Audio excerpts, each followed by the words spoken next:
Greetings! You're watching SeptumSin versus the World. I'm SeptumSin. Today we're doing a spotlight on a director, producer, actor by the name of Roger Corman, who died this week at age 98. Now, a lot of people know that he is infamous for his productions more than anything else. He has directed some interesting B films, but only 56 credits for directing. And I do not have many in my collection, I'll admit. Matter of fact, his director credits that I have are actually isolated to only 2 collections that I own. So it's going to be interesting. A lot of people think of him, when I think of a lot of his films, I think of films that he's produced.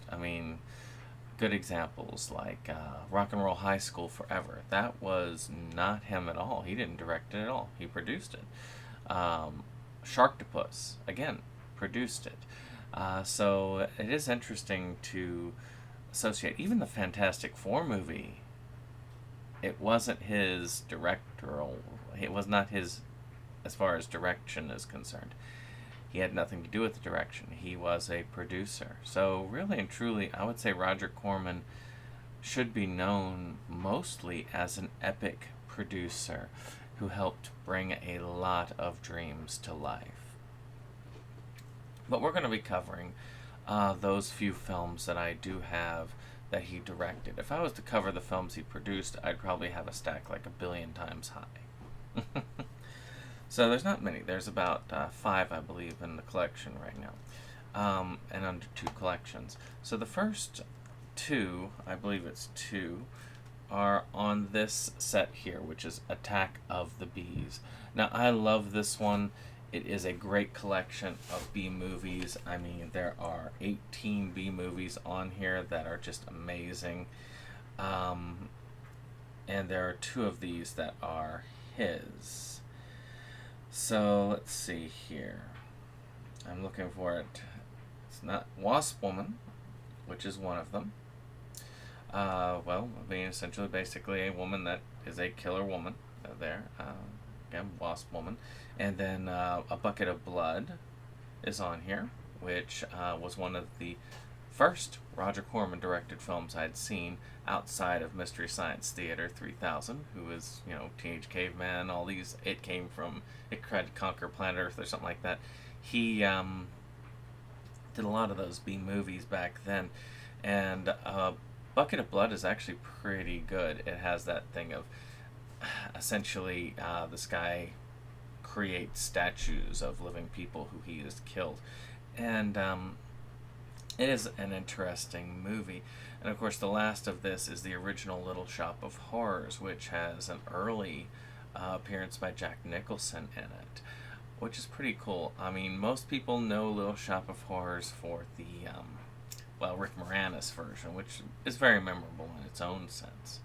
But those 3 movies are on this collection. Now, the other, he has been known for working with Vincent Price in a lot of Edgar Allan Poe collections.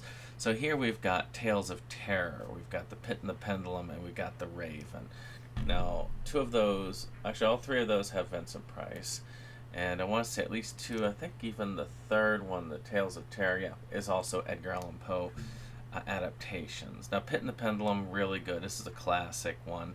Matter of fact, a lot of classic Vincent Price is well worth your time if you haven't checked it out. One of these days I'll have to do a Vincent Price collection to see what acting roles I've got him under. I thought I had Mask of the Red Death, but I guess I do not. But I've seen it.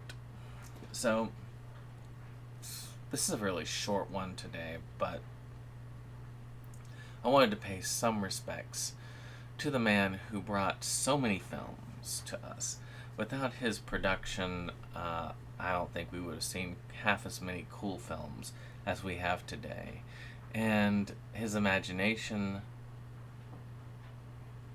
helped us soar to new heights when it came to B movies and micro-budget features.